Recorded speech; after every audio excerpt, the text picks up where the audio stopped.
আর নজর রাখবো ইতিমধ্যে বারাসাতে সান্ধ্য কলেজে উত্তেজনার পরিস্থিতি তৈরি হয়। একেবারে কলেজের গেটের সামনে বিক্ষোভ, কিন্তু কি কারণে এই পরিস্থিতি আগে ছবিটা দেখায়।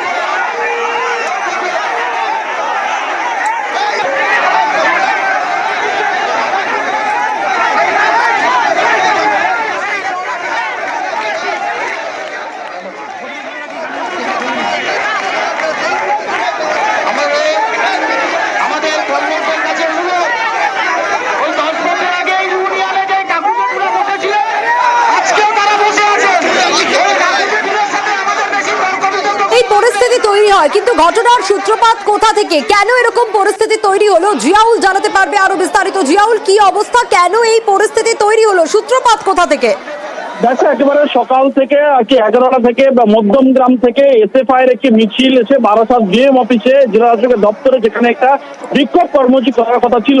কিন্তু তার আগে Barasat college, Barasat government college, একাধিক কলেজে গিয়েও সেখানে বিক্ষোভ করার কথা ছিল। একটাই কারণ, যেভাবে নির্যাতিত আর্জি করে নির্যাতিতের বিচার ঠিকভাবে হচ্ছে না, অন্যদিকে কলেজে কোনো নির্বাচন প্রক্রিয়া হচ্ছে না, ফলে সেই নিয়ে কলেজের সামনে গিয়ে তারা বিক্ষোভ দেখানোর কথা ছিল।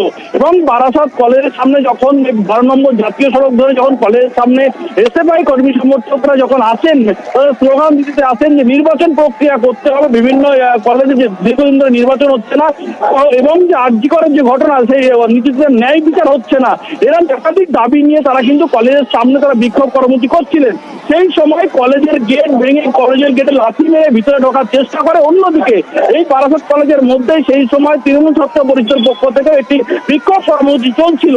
সেই সময় একেবারে টক করে স্লোগান, পাল্টা স্লোগান, এসএফআই যেমন কর্মী সমর্থকরা তারা কলেজের ভিতরে গেট ভেঙে ঢোকার চেষ্টা করে। অন্যদিকে তৃণমূল ছাত্র পরিষদের কর্মী সমর্থকরা যারা রয়েছেন ভিতরে, ছাত্ররা, তারাও কিন্তু এই প্রতিরোধ করার চেষ্টা করেন। ফলে দফায় দফায় গন্ডগোল শুরু হয়। বারাসাত থানার বিশাল পুলিশ বাহিনী এসে তাদেরকে সরিয়ে দেয়। তৃণমূলের পক্ষ থেকে, তৃণমূল ছাত্র পরিষদের পক্ষ থেকে বলা হচ্ছে, যেহেতু কলেজের পরীক্ষা চলছে, কেন তারা শুধুমাত্র প্রিন্সিপালের সঙ্গে কথা বলতে পারছেন, কিন্তু না করে এই মুহূর্তে পুলিশ তাদেরকে সরিয়ে দিলে এখনো কিন্তু তৃণমূলের পক্ষ থেকে, এসএফআইয়ের পক্ষ থেকে তারা স্লোগান চলছেন। এই মুহূর্তে এখান থেকে সরে গেল। এই মুহূর্তে তারা বারাসাত গভর্নমেন্ট কলেজের দিকে এগোচ্ছেন, ফলে সেখানেও একটা বিক্ষোভ কর্মসূচি হবে।